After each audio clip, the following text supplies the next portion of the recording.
la inspiración. Pero el sí o el no me lo va a dar. No se lo voy a dar. Le va a quedar ahí. Le voy a decir, trabajemos juntos por Costa Rica. Sergio Mena está dispuesto a responder en cualquiera de las dos arenas por lo que está proponiendo. Esa pregunta usted se lo está preguntando a la persona equivocada.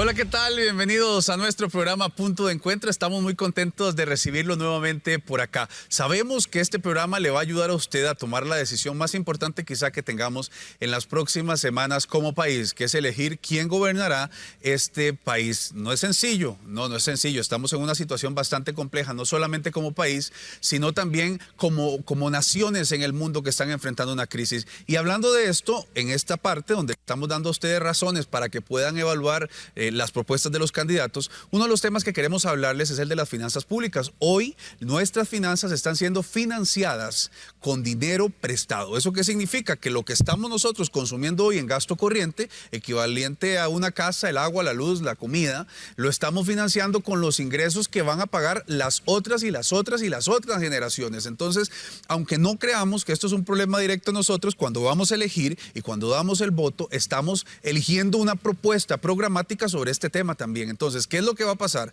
Vamos a heredar también un país quebrado a nuestra generación. Eso es un tema que tenemos que elegir y tenemos que saber decidirlo de acuerdo a los planes de gobierno y a las realidades. Acá no es una cruzada entre empresarios y la gente pública. Aquí es una cruzada contra el gasto innecesario que debe ser contenido y contra el ingreso también que debe ser aumentado. Por eso lo invitamos para que usted tome una buena decisión en este tema y pueda enfocar todas las filas y todo lo que usted pueda aprender en este tiempo para elegir la mejor opción que nos lleve al mejor puerto. Conozcamos de inmediato quién es el candidato de hoy.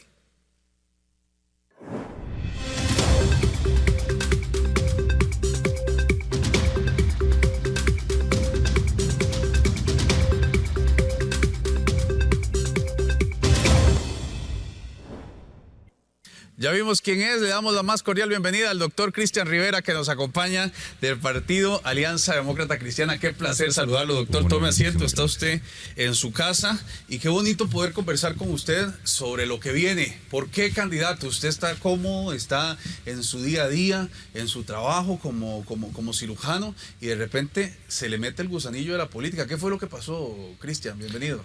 Primero que todo, Jonathan, muy agradecido por esta oportunidad. Es motivo de profundo agradecimiento estar compartiendo esas ideas, estos proyectos y estos planes. La política es acción, Jonathan. La política no es retórica y aplica también a otras muchas líneas del pensamiento y de la acción social. Muchas veces las personas se quedan en procesos de descripción. Yo en realidad he tenido la posibilidad de recorrer este país en los últimos 10 años. Yo soy cirujano y soy empresario de más de 19 años y tengo 25 años de ser médico. Pero en los últimos 10 años, un poquito más de una década, he tenido la oportunidad de recorrer una gran cantidad de comunidades llevando acción a través de mi fundación que se llama Costa Rica Azul, donde hemos tenido la posibilidad de trabajar de la mano de líderes locales, impulsando cultura, impulsando deporte, impulsando emprendimiento. ¿Por qué 10 años dedicados a eso, doctor? Esto es interesante porque, y hay una anécdota ahí, quizás es la forma como todo esto comenzó hace muchos años. Precisamente la parte, digamos, la dedicación en cuanto a lo que yo creo que es inversión social. Íbamos a almorzar un día a Poás de Alajuela, allá a Chubascos, y había unos muchachitos con un mecate justo sobre uno de los muertos que quedaban antes de llegar a Chubascos. Entonces iban deteniendo los carros y les pedían dinero. Cuando me toca el turno, yo les pregunto qué estaban haciendo. Y me dice, es que estamos pidiendo plata para comprarnos uniformes para el equipo de fútbol. Y digo yo, chicos, pero eso es ilegal. Hagamos una cosa. Ustedes son buenos. Y eso, sí, claro, somos buenísimos.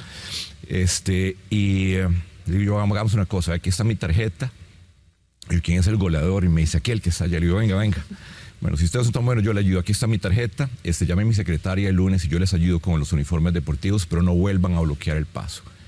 Ellos reciben el uniforme, me dedican un partido de fútbol. Y no solamente se reúne la comunidad allá en Poás de Alajuela, sino que estaban los abuelos de los chicos, los papás, los amigos, los hermanitos. sea, es un evento muy emotivo, muy emotivo.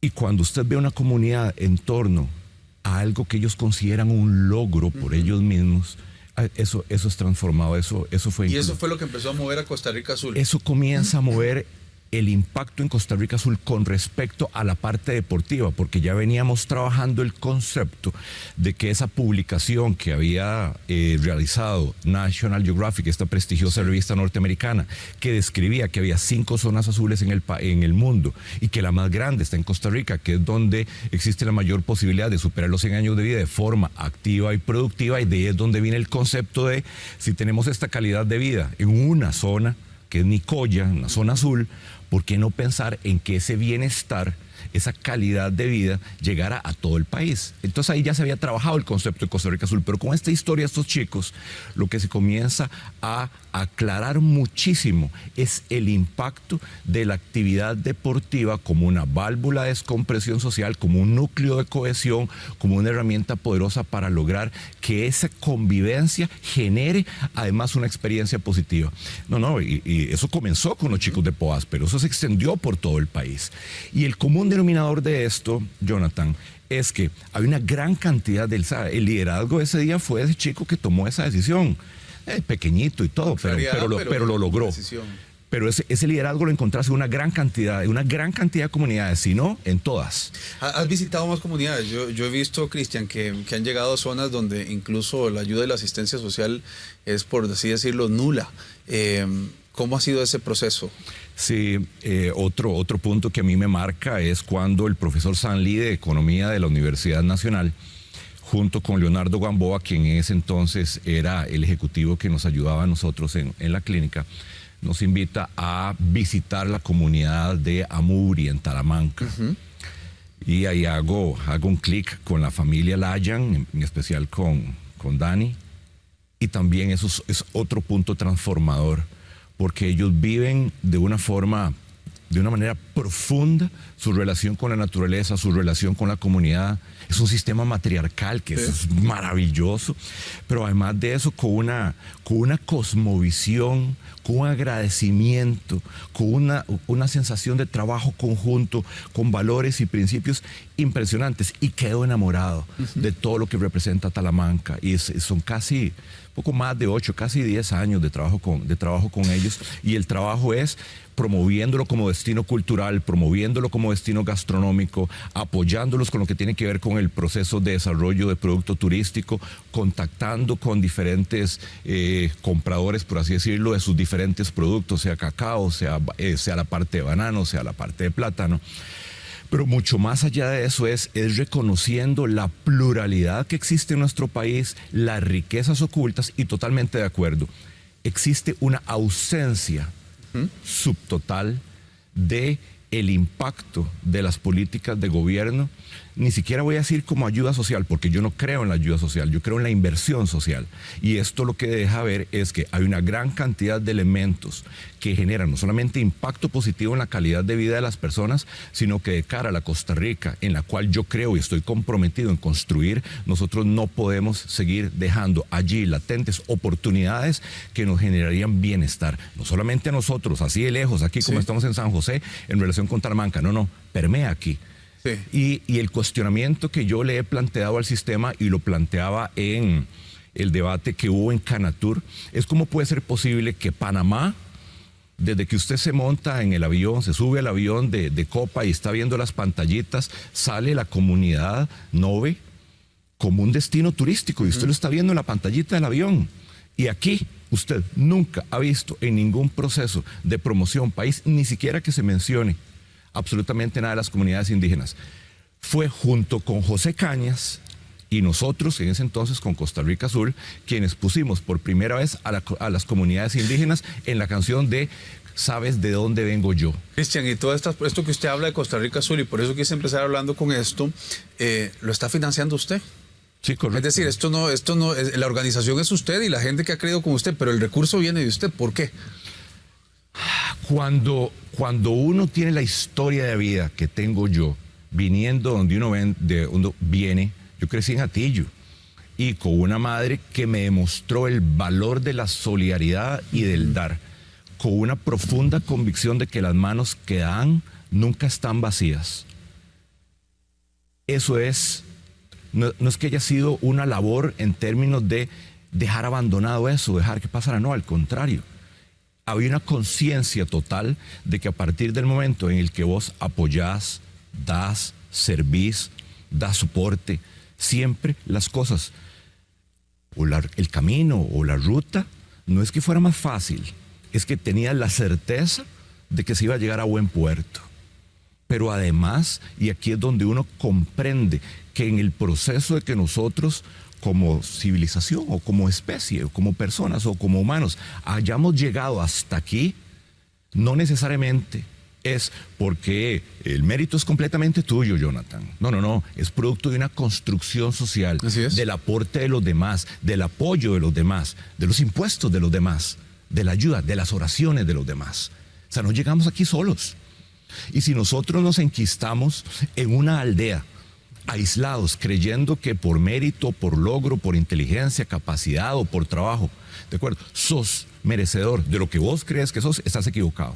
Si nosotros creemos que dividiendo lo vamos a lograr, claro, estamos totalmente equivocados. Cristian. Y es allí donde realmente yo encuentro un motivo indescriptible para aquello que yo he encontrado como propósito, y es servir. Venís de Atillo y de un colegio público en la primera parte de educación pública y lográs un grado de éxito en tu rama muy reconocible. Es decir, hoy por muchos sos uno de los cirujanos plásticos más conocidos de Costa Rica, influyentes desde hace muchos años. Hablando lejos de del lente, del foco del lente en un momento de elección y demás, porque sé que has hablado de esto por mucho tiempo, ¿cómo hiciste? ¿Qué fue lo que se hizo distinto en tu caso? Porque vos venís de una familia como la de muchos costarricenses que nos ven. ¿Qué fue lo que se hizo distinto? Pienso que es una sumatoria de factores. Uno tiene que tener la humildad para reconocer que a lo largo de la vida han habido personas que han marcado por mucho esa guía. Esa figura solidaria, visionaria de mi madre, que siempre decía, tenés que ser de los buenos el mejor.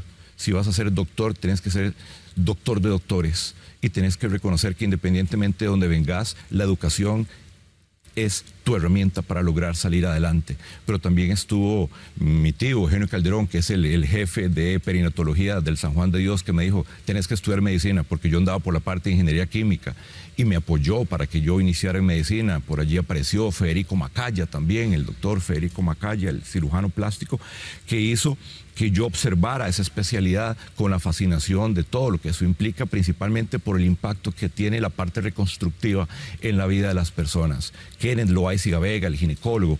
Entonces, cuando nosotros observamos el impacto que tienen las personas, su visión de mundo, su dedicación, su compromiso con sus pacientes, el impacto que también a través de esta herramienta profesional se genera en la vida de comunidades por la entrega que también ellos dan. Y aquí viene otro factor. Yo comienzo a trabajar desde los 13 años, entonces también la responsabilidad. ¿Qué te llevó a tener que trabajar a los 13 años? Una oportunidad para estar en el parque de diversiones. En ese momento nosotros patinábamos, entonces llegamos y estuvo eso llenísimo, ayudamos a los chiquillos ahí a patinar y nos ofrecieron trabajo al final. Pero obviamente también había una necesidad en la casa, entonces eso también nos daba a nosotros la posibilidad de vamos a ver, cubrir los gastos personales y de comenzar un proceso de aporte.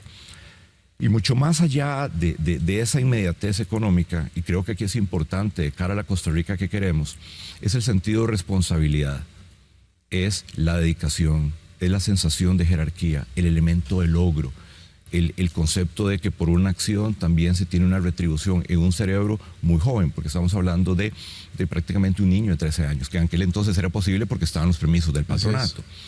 Eso permite también el aporte a la universidad. Entonces, allí tenemos un conjunto de dinámicas donde no es solamente las dificultades de un barrio o dificultades de una familia, sino la visión de un núcleo, los desafíos locales, lo que genera todo esto. Pero en todo confluye la resiliencia.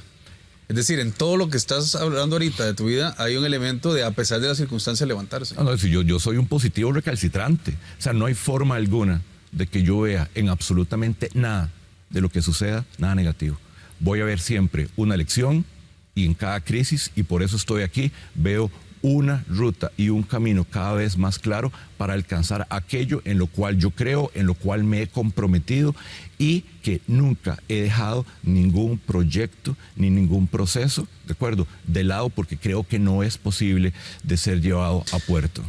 Y ese optimismo también ha jalado a tu familia, ¿verdad? Porque tu hermano, en cierta medida, creo yo, la inspiración también ha sido producto de esto y también se ha convertido en una persona fundamental. Háblanos un poco de él. Sí, claro, es el pequeño Eric. Eric desde pequeñillo había tenido unos problemas en la dentadura y entonces estuvo en tratamiento con la odontóloga y entonces crece con la fascinación por esto y él quería ser odontólogo, entonces él se le da el apoyo para que salga adelante con la escuela de odontología y después por la influencia del hermano mayor, ¿verdad? Entonces la parte quirúrgica yo lo llevaba a sala para que tuviera la posibilidad.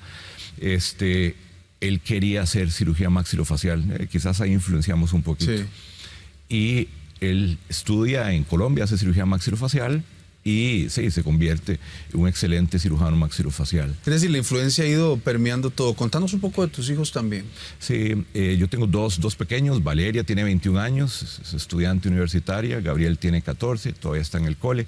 Está en ese mundo donde está afanado con la excelencia académica. De hecho, cada vez que tiene un reconocimiento es motivo de celebración. Yo soy del criterio de que uno tiene que dar una guía, pero esa guía tiene que ser a través del ejemplo. Ese concepto de hagan lo que digo, no lo que hago, yo en eso no creo. Definitivamente nosotros tenemos que ilustrar con el ejemplo, por más difícil que esto sea. ¿Cuál ha sido el mayor logro que Cristian Rivera ha tenido en sus 49 años? Superar definitivamente el no se puede, el no te toca, el no estás invitado, el no tenés un apellido, el no tenés un respaldo para que puedas conseguir algo. Me sucedió cuando yo tomé la decisión de estudiar medicina y los papás de los compañeros me decían, no lo vas a lograr, ¿quién va a pagar eso?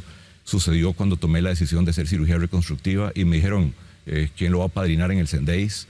Y también cuando tomé la decisión de hacer la maestría en el INCAE, cuando me dijeron, vas a perder un montón de dinero porque vas a hacer una maestría que no necesitas, ¿de acuerdo? Y también cuando tomo una decisión de esta naturaleza, cuando me dicen te vas a enfrentar a las estructuras, a los troles y al escenario más difícil que jamás nunca has enfrentado. Pero si en algo yo creo es que en ese proceso de superar escollos y que la resiliencia sea aquello que realmente le ilustre a uno un camino definido, es que los principios y los valores y los sueños, cuando se tiene la decisión, la determinación y la capacidad, por ellos nunca se debe renunciar. Hay una pregunta que le quería hacer sobre ese tema, pero voy a hacerlo en la tercera parte de los bloques porque ahorita vamos a hacer una pausa comercial para escuchar ahora sí propuestas. ¿Qué es lo que propone el doctor Cristian Rivera para la Costa Rica que tenemos hoy? Bastante compleja, bastante llena de crisis y empantanada, que eso no es un secreto para nadie. ¿Y por qué él cree que es la persona idónea para hacerlo? Hacemos una pausa y ya regresamos de inmediato.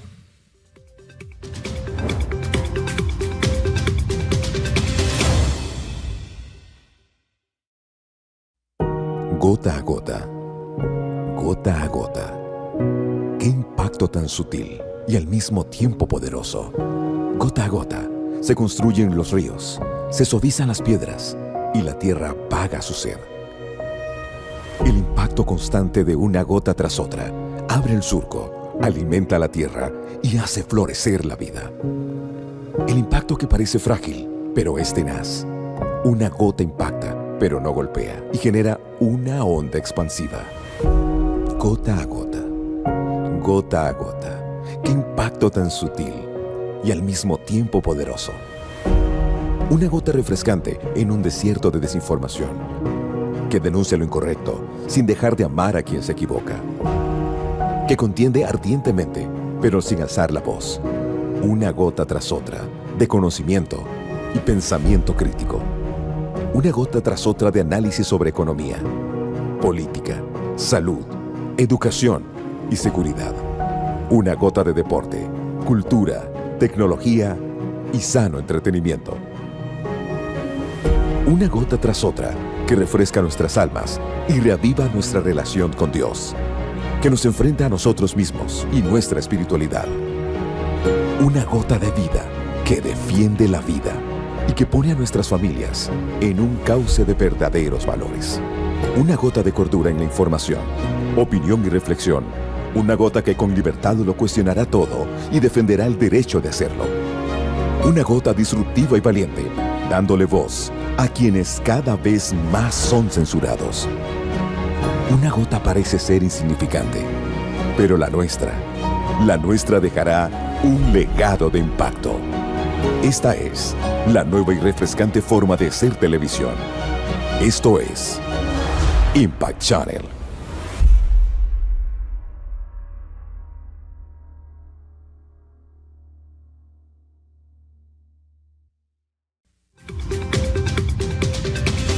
Sigan comentando y compartiendo esta transmisión para que conozcamos también al candidato Cristian Rivera, el doctor Cristian Rivera, que es candidato a la presidencia por el partido Alianza Demócrata Cristiana. Gracias por su sintonía y ojalá que lo que estamos haciendo le dé elementos a usted para elegir en este punto de encuentro. Doctor, propuestas. Antes de empezar a preguntarle sobre propuestas específicas, ¿cuál es la propuesta estrella de Cristian Rivera y Alianza Demócrata Cristiana a la Costa Rica que enfrentamos hoy, que ya usted conoce de cerca, que usted sabe que estamos con altos niveles de desempleo, que hay una apatía generalizada? ¿Qué le ofrece el doctor Cristian Rivera a esta Costa Rica? Sí, vamos a ver, lo más importante que nosotros tenemos que tener claro es que a la luz de la pandemia se desnudaron realidades que estaban allí latentes y que seguimos nosotros de forma tradicional, si observamos las propuestas de otros candidatos, totalmente distantes de las necesidades de las personas. En nuestro plan de gobierno, lo más importante es tomar la calidad de vida de la persona y el bienestar como eje fundamental. Detrás de todo que es con lo que empieza, de hecho, el plan. Con todo lo que comenzamos, correcto. Entonces, si una amenaza sanitaria, porque fue una amenaza cuando nosotros observamos la siniestralidad que gracias a Dios ha tenido la pandemia en Costa Rica, ¿de acuerdo? Es de poco impacto. Obviamente muy doloroso para todos y cada uno de nosotros lo que eso ha significado. Sí. Yo en lo personal he también perdido personas muy cercanas, pero los factores de riesgo que estuvieron ahí fueron determinantes. Entonces, en nuestro plan de gobierno es claro, la calidad de vida de las personas y el bienestar es eje medular. Estamos hablando de todo lo que tiene que ver con la inversión desde el punto de vista social en espacio público, seguro, accesible, iluminado. Todo lo que tiene que ver con la parte deportiva, la inversión en cultura y la inversión, como le planteo, en deporte, de la mano del trabajo de los gobiernos locales, junto con la parte de iluminación. Detrás de esto hay una matemática que es exquisita y que está respaldada por grandes estudios muy interesantes. Y es que cuando nosotros tenemos inversión en cultura, inversión en deporte, nosotros logramos un crecimiento del 5% en la economía de las comunidades y además de eso se nos cae la delincuencia en un 20%. Entonces, en algunos momentos cuando hemos hablado de eso, al principio es muy difícil de que se comprenda. Sí. Por supuesto, si usted va a cualquier comunidad, vaya a Tillo, a Guantafilo, la 15 de septiembre, vaya a Cieneguita, usted no encuentra espacio público para las personas. Es como si en los procesos de diseño urbano, sencillamente la calidad de la vida de las personas no estuviese como ¿Y eso es de gobierno local o es del Ejecutivo? Eso es de gobierno local. Pero ¿dónde está la labor del Ejecutivo? Es de soltar las amarras para que los procesos de desconcentración existan ahí y que lo que estuvo en el Código Municipal, que se quitó, que era que se velaba por el bienestar de las personas, ¿de acuerdo? Se vuelva a recolocar allí. Ya eso serían reformas legales. Pero a mí me interesa es el trabajo en conjunto con el gobierno local a través de los procesos de desconcentración, pero además de eso, avanzar hacia modalidades en las cuales, del punto de vista económico, se les pueda fortalecer, pero que nosotros, y aquí va de la mano esa propuesta junto con lo que es la más poderosa desde el punto de vista de que en términos de ejecución esto sea una realidad. Y es que esto va de la mano de esto otro que es entonces calidad de vida en términos de espacio público, espacio deportivo, inversión en deporte, inversión en cultura, iluminación, porque ya sabemos, 5% de crecimiento de la economía, 20% en la caída de delincuencia, o sea, entornos seguros, ¿ok?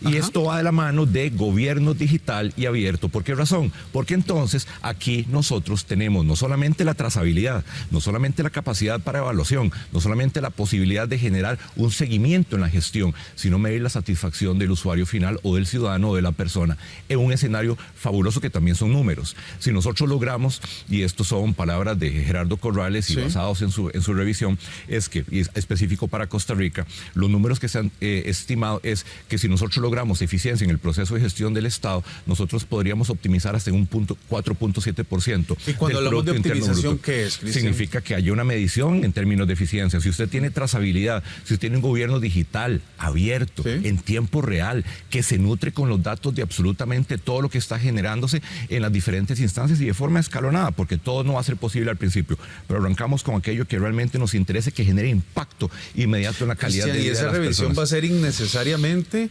una oposición directa quizá del sector y de la gente. ¿Por qué nos tienen minimizados a nosotros? ¿Por qué sencillamente usted ve que en muchos de los elementos no toman en cuenta a Cristian Rivera o no toman en cuenta las propuestas de Alianza Demócrata Cristiana? Porque el reto aquí ha sido real. Dígale a su candidato que usted quiere también, o aquellos que no se han decidido, que esa es la mayor cantidad de personas que quieren votar pero que no han decidido por quién, exijamos gobierno digital y abierto. ¿Por qué razón? Porque la curva de crecimiento de la economía, con solo que avancemos en esa dirección, es del 2% por encima de la línea de base. Solo con eso. Y si nosotros sabemos que ya el Banco Interamericano de Desarrollo había dicho que en promedio para América Latina las pérdidas por corrupción son del 8%, entonces, con un gobierno digital y abierto, donde sabemos quién, cómo, cuándo, dónde y por qué recibió tal pago, o quién hizo la licitación, quién la diseñó, por orden de quién la aprobó, quién la publica, a quién se le adjudica, y no quién en términos de sociedad anónima. Es que nosotros tenemos que comenzar a saber a quién en términos de nombres y apellidos se les está pagando el dinero del Estado. Y si no les parece, que no le vendan al Estado. Cristian, y en ese escenario, 4.7% sería según Gerardo Corrales. Banco Interamericano de Desarrollo dice 8%. Pero entonces, asumamos algo marginal en términos de ahorro por eficiencia del 4.7% y te doy el 2% de crecimiento por gobierno digital, pero te quité la corrupción y te di la trazabilidad. Pero principalmente tenemos los índices de satisfacción de las personas que hoy, Jonathan, nosotros no estamos ahí. Así es. O sea, cuando tenemos nosotros el Premio Nacional de la Calidad, solo hay 8 instituciones que entran. Solo 8 de más de 300. O sea, nosotros que somos los dueños de las instituciones públicas, sencillamente, ellos nos manejan como administración pública y los administrados, y eso se tiene que acabar. Y en una línea de verticalidad, no en horizontalidad, y ahí te pregunto y precariedad también. ¿Qué vas a hacer como candidato en cuanto al tamaño del Estado? Yo sé que este es un tema sensible, pero usted se está metiendo en un tema todavía más sensible del que yo le voy a decir. Entonces, ¿cuál es la línea? ¿Cómo piensa reducir el tamaño del Estado? ¿Usted cree que el Estado funciona con lo que tenemos o necesita más? Si el Estado funcionara, Jonathan, yo no estaría aquí. Porque yo, como pagador de impuestos, le sirvo a usted y todos y cada uno de los costarricenses. Pero al mismo tiempo, cuando usted reconoce que prácticamente el diseño actual de la política pública y de la manera como funciona el Estado es en contra de los mecanismos de producción, en contra de la posibilidad de generar empresa, en contra de la posibilidad de que alguien arranque con un emprendimiento o en contra de que alguien salga de la pobreza. Eso es sistemático. ¿Cómo puede ser posible? ¿Cómo puede ser posible que llegamos a normalizar lo que nunca debimos de normalizar? Y entonces ve qué interesante. Llegan las elecciones y pongamos temas polarizantes. Entonces, porque que cuando al final no deciden algún tema en el fondo de la calidad del día a día. Eso es para ver el concepto del discurso, y en términos de operativización no van a lograr nada. ¿Por qué razón? Todos en nuestras familias tenemos a alguien que trabaja para el Estado. Todos. O trabaja en el ICE, o trabaja para acueductos y alcantarillados, o trabaja en la MUNI. Alguien, todas las familias tienen a alguien que está ahí. Ahora bien, ¿qué es lo que sucede? No se está midiendo nada. Y al no medirse... Se afectan los dos lados, ¿verdad? Se afecta el que es bueno y el que es malo. Nos afectamos todos. Entonces, primero, la política sistemática de mantener a la gente en pobreza. 2, la imposibilidad casi el elemento heroico de arrancar con un emprendimiento. Y lo otro, la ausencia de regulación. Entonces, ve qué interesante esto. Regulación y evaluación. El año pasado se recibieron más de 35,000 denuncias en contra de las instituciones públicas por maltrato. y principalmente en el sector social. Estamos hablando de limas, caja, acueductos y alcantarillados. Todo el sector social. Imaginemos a alguien que tiene necesariamente que recurrir a esas instituciones con toda la dificultad que esto representa, ¿verdad? Venir de otras partes del país a ir a pedir ayuda. Y además de eso recibir maltrato, pero además sobreponerse a sus limitantes que quizás sean emocionales, económicas, de formación académica. Para todo que lo que medio, la pobreza trae. para que en medio de su humildad, cuál es la magnitud de ese maltrato para que ellos pongan esa denuncia. ¿Y cuál es el seguimiento? Ahora bien, ¿cuál es el principal desafío cuando yo planteo gobierno digital y abierto con trazabilidad, responsabilidad? Es que no solamente sentamos el peso de la ley en torno a la responsabilidad que debe recaer en contra de aquella persona que lo hizo mal, sino que comenzamos a avanzar hacia la Costa Rica en la cual yo creo. Y es la Costa Rica del mérito, del logro, de la calidad, del compromiso, del reconocimiento. Aquel país donde el éxito ya no es la raya en el cielo, sino que el logro también se puede llegar a convertir en la tónica dominante, porque hoy en este país es más fácil que una noticia negativa sea portada o titular de noticiero que alguien que lo haga bien. Entonces, si tiene un gobierno digital y abierto, nos permite la trazabilidad para medir eficiencia y direccionar el gasto, pero también nos permite a nosotros saber quién está avanzando. Has hablado de pobreza en esto que acabas de decir, seguridad, también economía, incluso en reforma del Estado. Vuelvo al mismo tema al que te preguntaba antes de la propuesta. ¿Sí está dentro del plan y del análisis la reducción del aparato estatal? Sí, claro. De la mano de la optimización. Sí, es decir, claro. no es una cacería de brujas en contra del empleado público, sino es una optimización yo fui empleado público por 10 años. Yo trabajé para la Caja Costarricense de Seguro Social. Y yo estoy consciente de la cantidad de personas comprometidas que dan lo mejor de ellas para salir adelante. Y no solamente porque lo necesitan, porque tienen a sus pequeños. No, sino porque están comprometidos con sus instituciones. Pero la pregunta aquí es, ¿por qué no brillan? ¿Por qué nosotros hemos sido injustos con aquellas personas que trabajando en el sector público les hemos permitido que se pensionen casi siendo eternamente interinos? Lo que significa que durante todo ese tiempo nunca tuvieron la libertad que da la tranquilidad para poder levantar su voz en contra de las injusticias que se dan dentro del sistema. Y eso pasa en la Caja, y eso pasa en el IMAS, eso pasa en todo el sector público. Y entonces tiene los mandos medios, que la gran mayoría eran políticos pegabanderas, a quienes sin ningún conocimiento técnico fueron colocados allí en eternas jefaturas. Y ya sabemos cuáles son los abusos que algunos hacen de sus jefaturas teniendo ejercicios de poder. Y sencillamente nos quedamos callados. Yo estoy en contra de esos eternos interinazgos y yo quiero que esas personas tengan sus plazas en propiedad.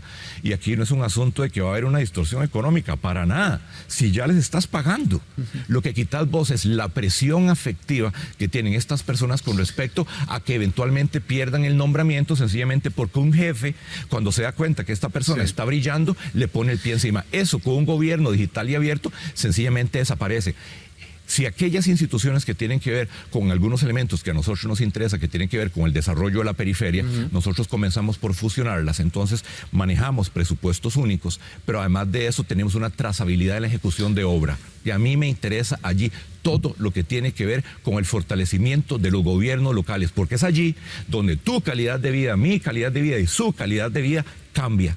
Cambia cuando nosotros tenemos espacio público, seguro, iluminado, accesible, inversión en cultura, inversión en deporte, espacio deportivo. Eso no solamente nos salva la vida de los muchachos, le quita a estos muchachos al narcotráfico, se los quita inmediatamente. Sí. Porque además de eso, si lo ponemos a trabajar de la mano de las maestras y maestros, profesoras y profesores, y nosotros condicionamos la permanencia de estos muchachos en los equipos deportivos a la excelencia académica, le damos una herramienta en la que nadie ha hablado, y yo te puedo decir que funciona, porque lo hemos hecho en Barranca, lo hemos hecho en Fray Casiano, lo hemos hecho en Cieneguita. Y eso lo han hecho, como decías vos, con tus recursos y con todo el esfuerzo. Cristian, ya el tiempo se nos fue de las propuestas. Quisiera entrarle puntualmente a el tema fiscal, porque estamos en crisis en todos estos temas que hemos tocado, pero el tema fiscal es fundamental.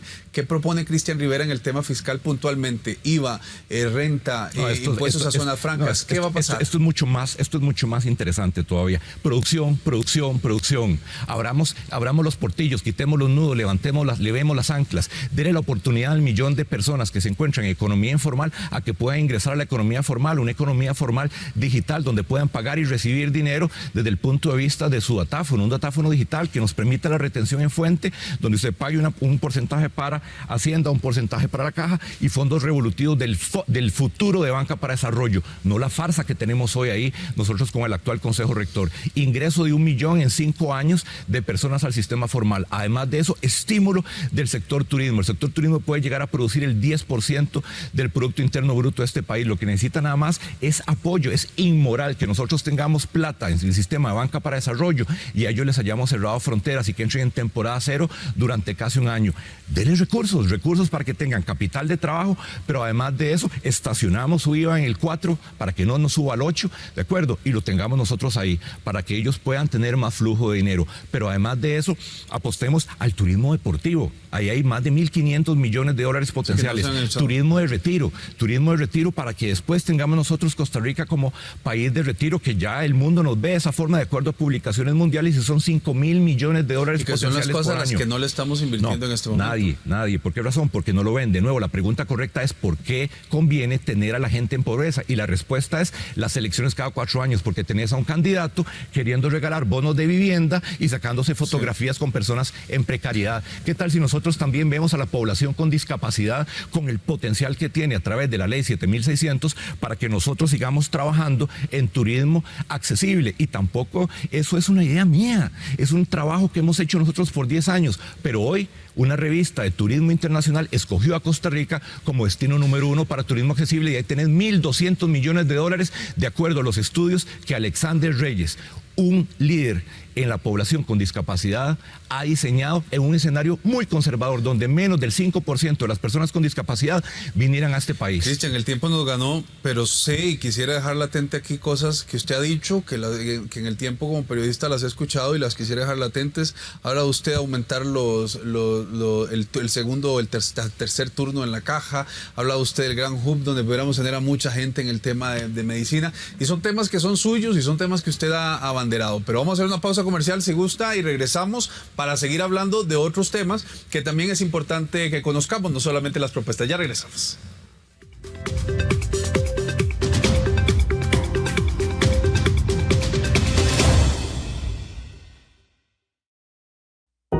Gota a gota, gota a gota. Qué impacto tan sutil y al mismo tiempo poderoso. Gota a gota se construyen los ríos, se suavizan las piedras y la tierra paga su sed. El impacto constante de una gota tras otra abre el surco, alimenta la tierra y hace florecer la vida. El impacto que parece frágil, pero es tenaz. Una gota impacta, pero no golpea, y genera una onda expansiva. Gota a gota, gota a gota. Qué impacto tan sutil y al mismo tiempo poderoso.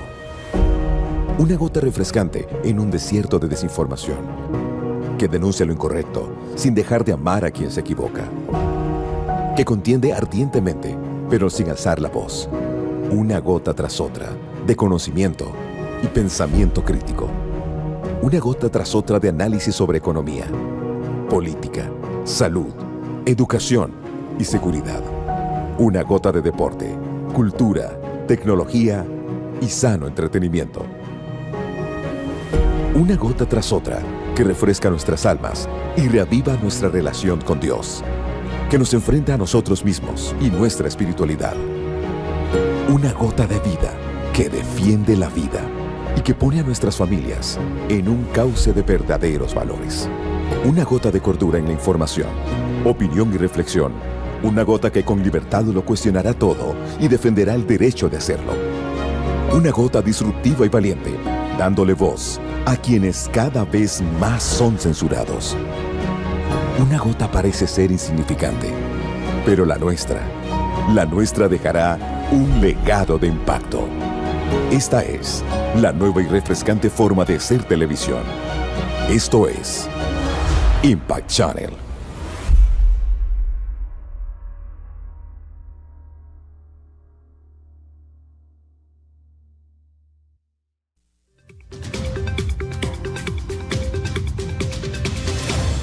Continuamos con este último bloque ya de nuestro programa Punto de Encuentro, donde hablamos de temas que son importantes aclarar. Hoy nos acompaña el doctor Cristian Rivera y hemos estado escuchando sus propuestas y quién es él como candidato. Pero otro tema importantísimo es qué está diciendo la gente alrededor de estas personas. Y doctor, quisiera empezar con usted con dos temas importantísimos. Uno de estos es, usted asume en un partido como Alianza Demócrata Cristiana, un partido que tenía, que era intachable completamente con su líder Mario Redondo, un tipo mediático, una de las personas más probas que el país había conocido, y luego se le involucra y se le acusa de una situación que sigue en investigación, que está en un proceso, pero que directa o indirectamente afectaría o no la imagen de ustedes. ¿Qué piensa de lo que pasó con Mario Redondo? Y además de eso, ¿qué piensa usted de esta situación?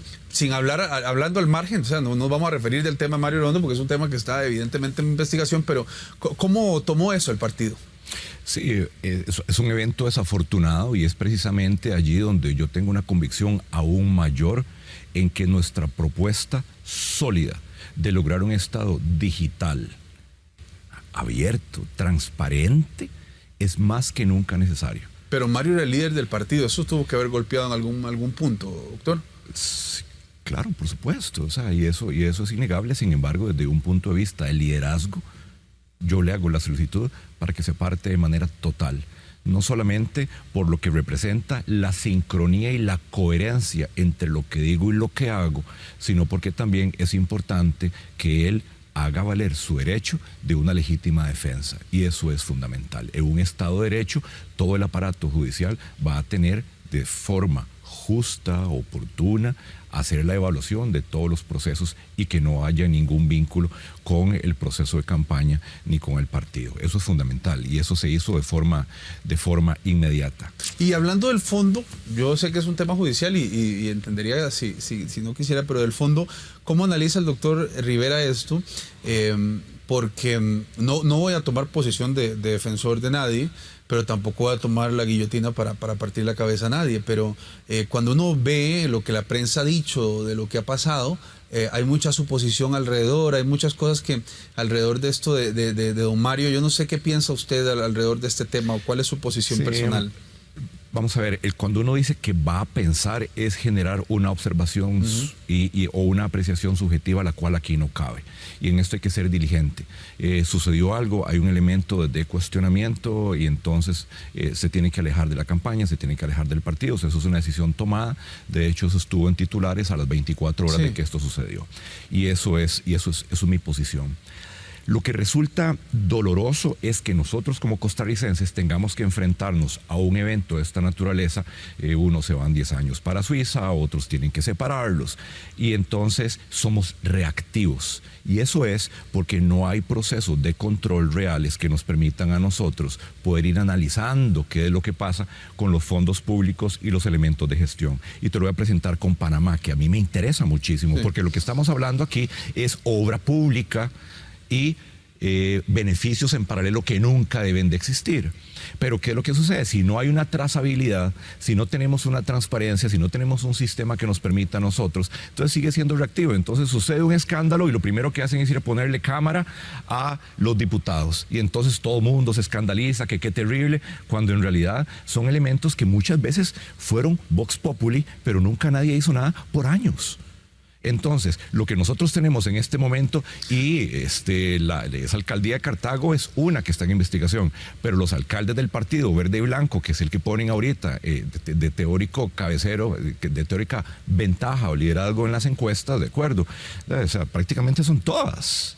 Entonces, el asunto de esto no es de equilibrar o equiparar, es de ser realmente visionarios de la Costa Rica que queremos. Vamos a seguir dándole espacio al corrupto para que esté en titulares, vamos a seguir dándole espacio al robo para que sea lo que mella nuestra calidad de vida, o vamos a tener la visión, la valentía, la determinación de avanzar hacia la construcción de un Estado digital, abierto, con información en tiempo real, que nos dé calidad de vida a todos y cada uno de nosotros. En eso es lo que yo creo. Cristian, cuando uno está trabajando en lo privado y en una labor como la suya, es normal encontrar situaciones complejas. Recién hubo una publicación en uno de los medios nacionales de procesos de investigación que ha habido alrededor de su práctica como médico. ¿Qué tiene usted que decir esto? ¿Tuvo usted, porque según el medio de comunicación, que es el que he replicado, hay una acusación por homicidio contra usted? El tema es, ¿qué piensa usted de eso? Y en el ejercicio de la práctica profesional que usted desarrolla, que no es jugando, ¿cómo se toma? ¿Cómo se maneja eso? Sí, lo primero es que con muchísima humildad uno le da gracias a Dios, porque en los 19 años de ejercicio como cirujano reconstructivo y 25 años como médico, son muy pocas las complicaciones tan importantes, severas y con una repercusión tan dolorosa como esta. Son 25 años como médico, 19 años como especialista.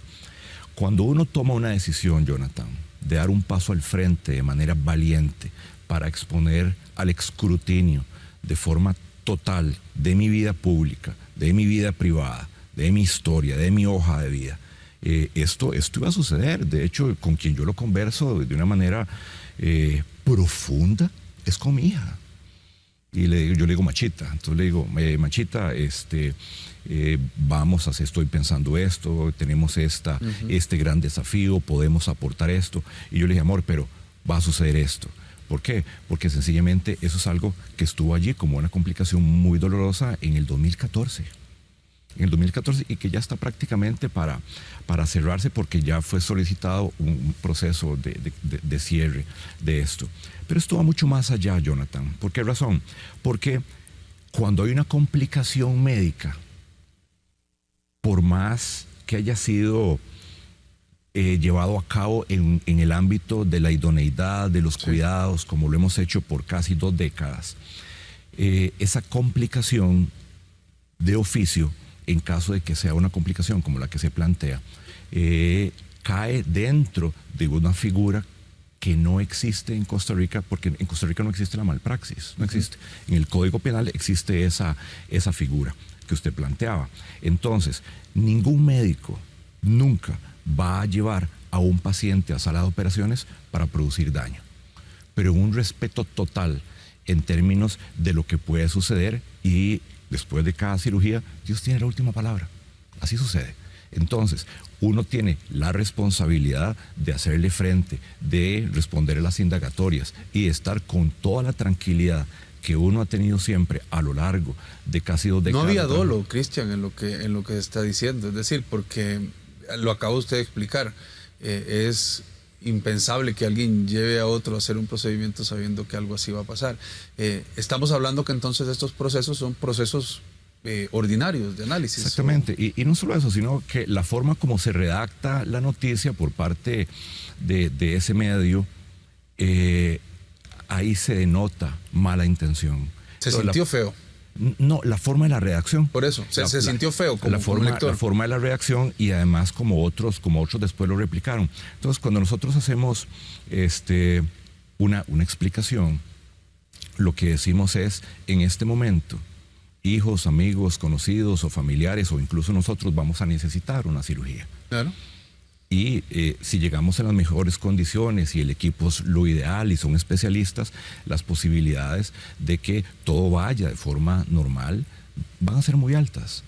Pero las complicaciones pueden llegar a suceder. Lo importante es que nosotros estemos preparados de una forma consciente, de una forma ideal, con capacidad para poder hacer frente a eso. Pero de nuevo, te vuelvo a repetir, la última palabra en el proceso de evolución la tiene Cristian, y yo no voy a despegar el lado humano de esta situación. ¿Cómo se sintió usted cuando tuvo que enfrentar el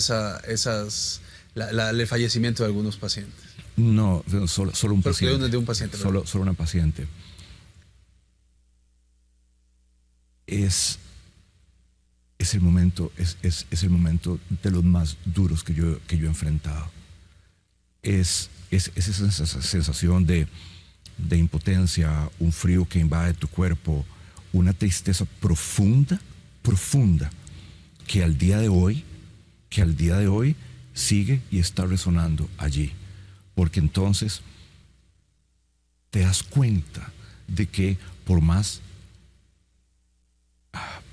mayor capacidad, por mayor dedicación, por mayor trayectoria, siempre hay un hilo muy fino que te dice, hasta aquí, esto ya es de mi campo, esto ya trasciende lo que usted puede hacer.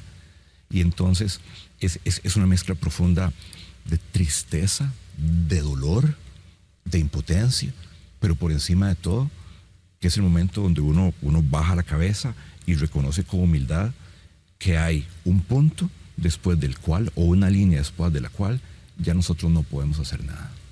Cristian, no es sencillo y yo en el momento que vi la noticia, imagínese usted que nos tuviera nosotros como colegas periodistas tener que enfrentar estas situaciones, porque a veces lo analizamos, en el caso suyo es el tema de la salud y el resultado es así, pero hay otros casos donde lo que mismos colegas como nosotros hacemos como periodistas, y me incluyo en el grupo para no digregarme, también dañan y afectan a las personas, y yo creo que directa o indirectamente, aunque usted contara con eso, no estaban hablando de que lo estaban acusando de incumplimiento de deberes, o sea, el debido contexto no estuvo.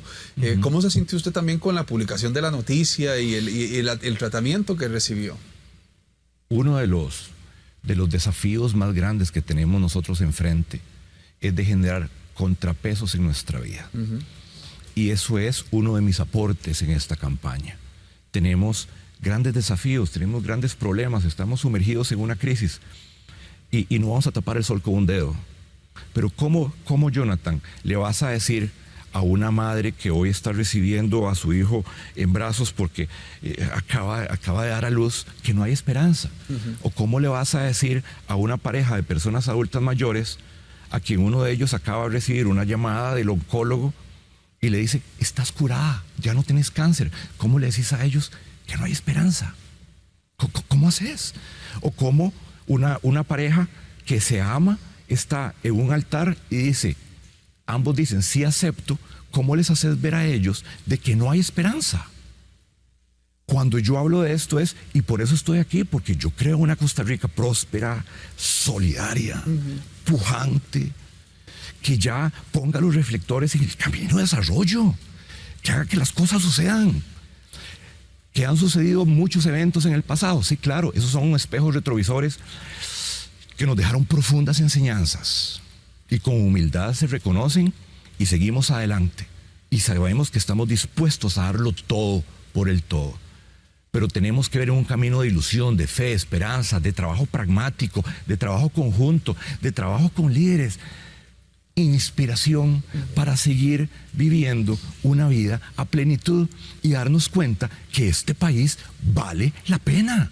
Este país tiene una gran cantidad de fortalezas, tenemos una gran cantidad de oportunidades, pero hay un grupo, y allí pongo a algunos periodistas, a quienes les conviene la mala noticia. Y se lo dije a la Junta Directiva del Colegio de Periodistas.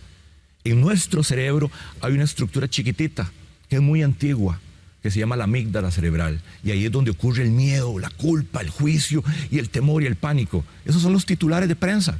Lo que pasa es que nosotros tenemos que protegernos de lo malo, pero la evolución, ese maravilloso cerebro de nosotros, tiene las posibilidades de la ilusión, de trabajar a largo plazo, de la cooperación, de enamorarnos y apasionarnos con lo que nosotros queremos. Eso es lo que yo quiero para este país. Y es allí donde nosotros podemos construir una sociedad próspera, solidaria, como la que hicieron nuestros abuelos, sobre los hombros de los cuales nosotros estamos trabajando hoy y a los cuales tenemos que agradecerles. Y eso es fundamental para que nosotros reconozcamos que lo que queremos heredar a nuestros hijos no son deudas, sino son espacios de amor, compartir en prosperidad, porque construimos una Costa Rica completamente diferente, ya no de separación, ya no de distancia, sino de reconocimiento de que todos necesitamos de todos y que es mucho más fuerte lo que nos une que lo poquito que nos separa. Y en ese escenario, el contrapeso de lo bueno, de lo positivo, del logro, del éxito, es fundamental. Cristian, nos queda ya muy poco tiempo del programa y yo quisiera que le hablara al que le va a votar o no, que le hablara al que va a elegir al presidente, que es el pueblo de Costa Rica. Las personas que están viendo esto lo verán en diferentes emisiones que tengamos. ¿Por qué Costa Rica debe elegir a Cristian Rivera? Y aquí quiero tirar una pregunta antes de esa pregunta, porque hay algo que llama la atención de su candidatura. Y así como se lo he señalado a los otros, se lo señala a usted. Hay un montón de candidatos que quieren ser diputados y se hacen candidatos, pero usted no va en doble postulación. O sea, su apuesta es una apuesta que, al análisis del ojo del periodista, es una apuesta hacia la presidencia de la República. Su ganancia va a ser la presidencia, su ganancia no va a ser una diputación, ni va a ser nada. Entonces, en el mismo texto, ¿por qué lo está eligiendo así? Y segundo, ¿por qué lo tienen que elegir a usted? Costa Rica es un país de oportunidades, pero en los últimos años se convirtió en un país de oportunidades para pocos. En mi historia de vida, yo tuve o me vi expuesto a oportunidades, a escaleras de oportunidad, pero también a apoyo para poder estar aquí hoy frente a ustedes. Yo vengo de Atillo y las posibilidades de que esto se diera eran cercanas a cero. Sin embargo, reconozco que hay grandes oportunidades hoy que están allí. Pero es fundamental no solamente que nos la creamos, sino que nos empoderemos y que con valentía y rebeldía nos demos cuenta que lo que se hizo en el pasado, en algunos puntos, en algunos aspectos, no fueron los correctos. De cara a la construcción de la Costa Rica que usted y yo queremos y por la cual hemos estado trabajando, es fundamental, primero, que reconozcamos que nos necesitamos mutuamente. Aquí ya no es quién es blanco, negro, homo, hetero, creyente, no creyente, de la capital o de la zona periférica. Nosotros somos costarricenses y como costarricenses tenemos que reconocer que nos necesitamos mutuamente, que en el país existen las condiciones para poder lograrlo. Lo importante es que exista un liderazgo con capacidad, pero principalmente con una trayectoria de compromiso en diferentes campos que trascienden lo que yo he hecho en la parte profesional para recorrer este país en diferentes latitudes. He trabajado con poblaciones adultas mayores, con poblaciones indígenas, con poblaciones en riesgo social, estimulando el deporte, la cultura, trabajando con emprendedoras. Costa Rica está llena de esperanza y les voy a decir algo, después de haber recorrido este país 500 kilómetros de frontera a frontera en 2 semanas, me di cuenta que en el pecho del costarricense está latiendo la pasión por lograrlo desde el punto de vista de su pequeña empresa, de su emprendimiento. Algunos solo hablan de empleo, nosotros hablamos de empleo, pero también de apoyar en términos de emprendimiento, porque las condiciones están, y eso se lleva a cabo en un gobierno de Cristian Rivera y Alianza Demócrata Cristiana. El próximo 6 de febrero, de corazón le agradezco que piense de forma rebelde, de forma retadora, en una nueva Costa Rica y que lo hagamos juntos. Muchas gracias, doctor, por habernos acompañado y que Dios lo guíe en todo este camino. De igual manera, gracias a ustedes por haber estado con nosotros en esta edición. Mañana tendremos otro candidato más a donde ustedes van a poder elegir y ver quién va a ser la mejor opción para que gobierne Costa Rica. Soy Jonathan Villarreal, les agradezco mucho su compañía. Nos vemos mañana, si Dios lo permite.